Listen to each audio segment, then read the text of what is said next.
पूर्व विधायक देवेंद्र भुट्टो जी हैं।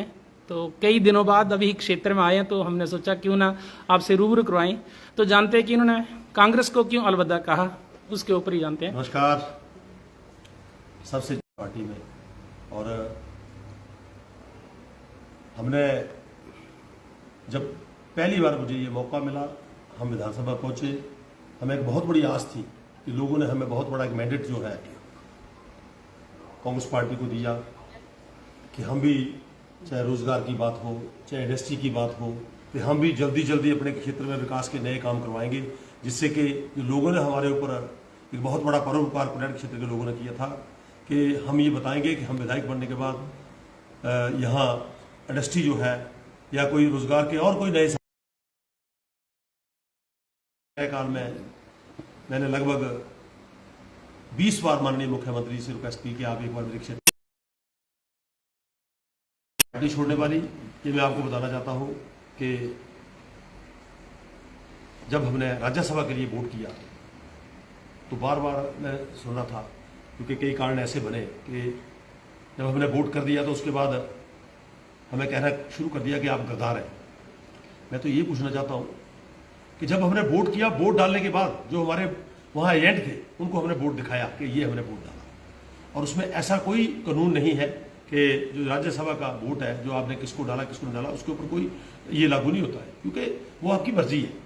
और उसमें जो तुरंत अनफॉर्म में अध्यक्ष महोदय द्वारा एकदम हमें 6 लोगों को सस्पेंड कर दिया गया, डिसमिस कर दिया गया, ये भी अभी तक हिंदुस्तान में ऐसा कभी भी नहीं हुआ। ये जो सरकार है, ना इसका कोई विजन है, ना इनकी काम करने की कोई इच्छा है। ये जो सरकार है, मैं तो ये कहूंगा कि मित्रों की सरकार है।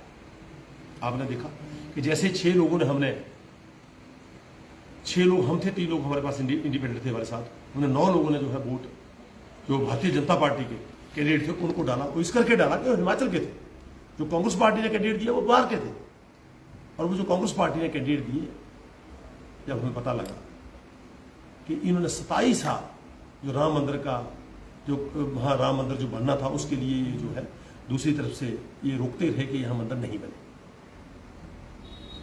हम हिंदू हैं, जब हिंदुस्तान में रह के हम हिंदू धर्म की बात नहीं कर सकते तो कहां करेंगे जाके।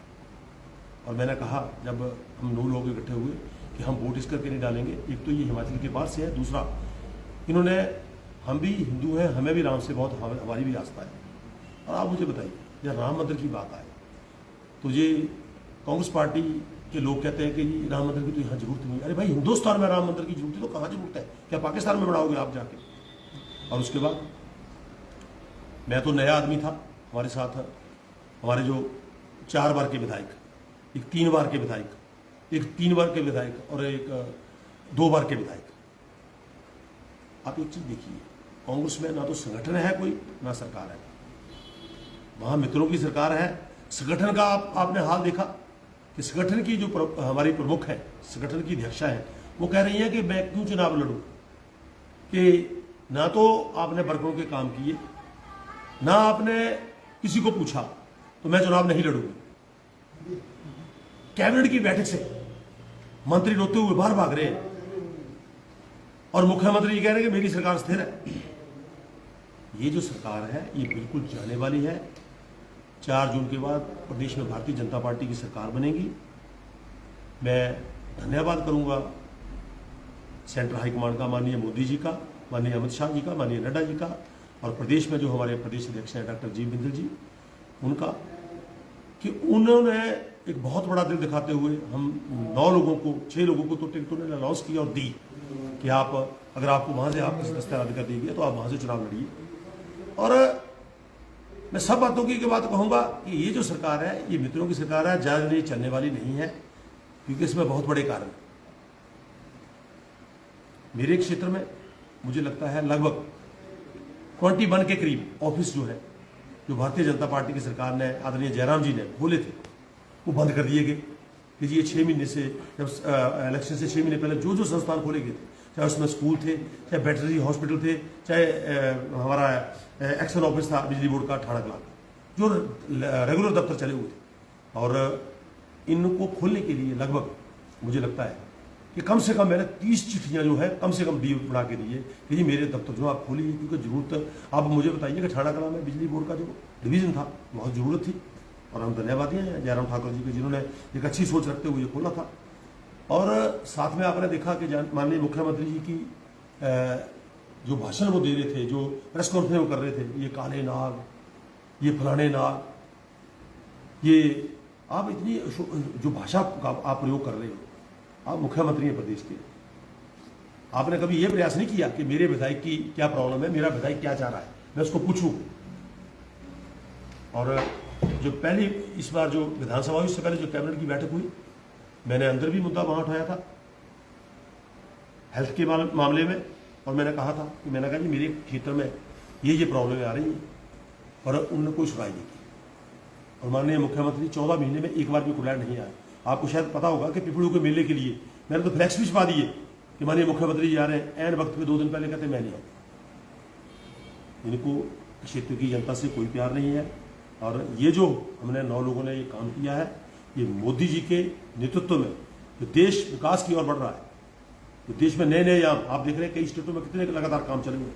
हमारे तो जब भी हम मुख्यमंत्री से बात करते थे, मेरे लगभग 5 बिल्डिंगें जो मेरी बन रही है सरकारी, 5 का काम बंद है, और मुझे लगता है कि 5 ही ठेकेदारों की लाइबिलिटी वहां कम से कम करोड़ 50-50 लाख 30 लाख रुपया उनकी पड़ी हुई है। वो कह रहे हैं कि हम काम नहीं करेंगे, चाहे मेरी विद्युत तहसील की बात हो, चाहे मेरे और भी स्कूलों की बिल्डिंग की बात हो, और भी जो मेरे काम थे, बंगाणा सीवरेज की बात मैंने लगभग 10 बार लिख के दिया।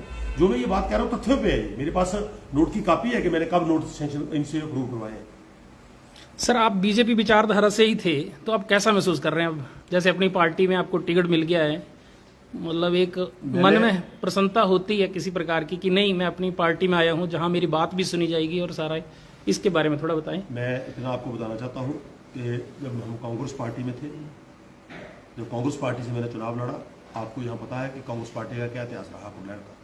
कुछ लोग तो ऐसे लोग हैं जो सिर्फ अगर उनको टिकट मिल जाए तो कांग्रेस के पदाधिकारी हैं और कांग्रेस के वो नेता हैं, अगर उनको टिकट नहीं मिले तो कभी कांग्रेस को वोट नहीं डालते हैं। और हमने वहां भी सब लोगों को साथ लेके काम किया, और हमने बदले की भावना से बिल्कुल काम नहीं किया। अगर आज भारतीय जनता पार्टी के वर्कर देवेंद्र कुमार भुट्टो के साथ कंधे से कंधा मिला के चल रहे हैं, तो उसका कारण यह है कि 14 महीने की सरकार में हमने बदले की भावना से काम नहीं किया। मात्र में 14 दिन आचार-संहिता से पहले मुझे 10 दिन जाने का मौका, कारणवश जब हमारी सदस्यता डिसमिस कर दी गई, हम सुप्रीम कोर्ट गए, हमने अपील डाली, अपील दायर की, उसके बाद 12 तारीख पड़ी, 12 को स्टे नहीं मिला, फिर 18 को तारीख लगी, 18 को नहीं मिला। जब उन्होंने 6 जून दी, फिर हमने इनकार कर दिया कि हम अपना केस वापस लेंगे, अब जनता के दरबार में जाके फैसला होगा, जनता जो करेगी हमें मंजूर है। और बार बार कुछ लोग यहाँ, मैं पर्टिकुलर नाम नहीं लेना चाहता हूँ, इल्जाम लगाते रहे कि करोड़ों रुपये ले लिए। अरे भाई जी, आपको करोड़ों रुपये भारतीय जनता पार्टी तो हमें टिकट कोई नहीं देता। अगर हमें पार्टी ने टिकट दिया है, हमारे ऊपर पार्टी ने भरोसा किया है, और मैंने तो पिछले 20 साल पहले भी भारतीय जनता पार्टी में काम किया है, तो मेरे तो सब लोग जितने भी मेरे साथी थे हम, और इसमें लगने की बात कार्यकर्ता तो आपके साथ आ गए, मेरे को लगता है भारतीय जनता पार्टी के नेता लोग नहीं आए, उसके बारे में क्या करेंगे अब, क्या प्रयास रहेंगे? सब आएंगे जो नेता लोग हैं। कई बार ऐसा होता है, हर आदमी समझता है कि मैं 4 दिन बाद में चलूंगा, किसी को जरूरी। अभी तक तो परसों तो हम लोग आए हैं टिकट, और उसी दिन हमारी टिकट लॉन्च हुई, और कई कार्ड हो सकते हैं, आएंगे, सब आएंगे। और आपने देखा कि सबूर में जो जनसभा हुई उसमें सब लोग जो पिछले 25 हुए, मैं तो बड़ा सबका धन्यवाद करूंगा कुठार क्षेत्र की जनता का और कुठार क्षेत्र के वर्करों का, कि जिन्होंने एक दिन के टाइम में भी इतने लोग वहां पहुंचे। और ये आगे जब भी मौका मिलेगा, ये तो मेरा अपना घर है, मैं अपने घर में पहुंचा हूं, तो मुझे तो बड़ी खुशी है। और साथ में मैं सब कार्यकर्ताओं से अपील करूंगा कि आप सब मिलजुल के सारे भारतीय जनता पार्टी का सहयोग करें। भाई अनुराग ठाकुर जी जो हमारे यहाँ से 5वीं बार सांसद बनने जा रहे हैं, तो हमने एक नारा दिया है कि भाई अनुराग ठाकुर जी 5 लाख वोटों से हम यहाँ से विजयी बनाएंगे, और साथ में नरेंद्र मोदी जी के हाथों को और मजबूत करेंगे। जो 400 का नारा दिया है, हम सब मिलकर काम करेंगे और भारतीय जनता पार्टी के लिए काम करेंगे, और हम कोशिश करेंगे कि सब लोगों को साथ लेके चले, सब लोगों का आशीर्वाद हमें मिले। और मैं प्रदेश हाईकमांड का भी धन्यवाद करूंगा कि लगातार वो प्रयास कर रहे हैं, चाहे मंडल की बात है और भी जो बात है, कई बातें होती है, हो सकता है मेरे से किसी ना बनती हो, बैठ के बातचीत होगी। हमारा परिवार है, जब हम परिवार के सदस्य हम मिलकर सारे काम करेंगे। धन्यवाद, जय श्री राम। धन्यवाद सर जी।